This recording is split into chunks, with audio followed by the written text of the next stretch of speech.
దేశవ్యాప్తంగా సంచలనం సృష్టించిన మీరట్ హత్య కేసులో కీలక విషయాలు వెలుగులోకి వచ్చాయి. ప్రేమించి పెళ్లాడిన భర్తను ప్రియుడి సాయంతో కట్టుకున్న భార్య దారుణంగా హత్య చేసి ముక్కలు చేసిన ఘటన ఉత్తరప్రదేశ్లోని మీరట్లో చోటు చేసుకుంది.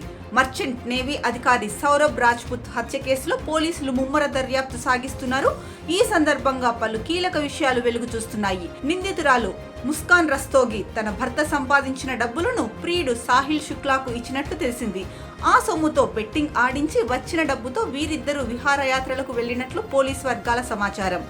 విదేశాలకు వెళ్లిన సౌరభ్ తన భార్య, కుమార్తె అవసరాల కోసం ప్రతి నెల ₹1,00,000 చొప్పున పంపించేవాడిని దర్యాప్తులో తేలింది.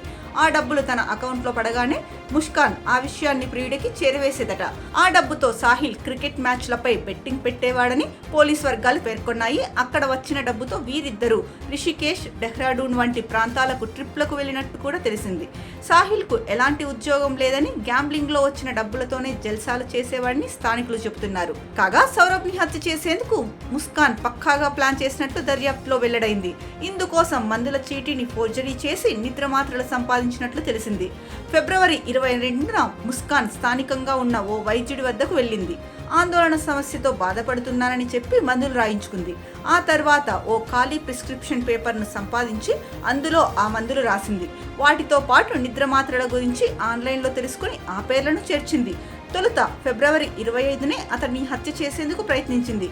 ఆ రోజున సౌరభ్ మద్యం తాగకపోవడంతో ఆమె ప్లాన్ ఫెయిల్ అయింది.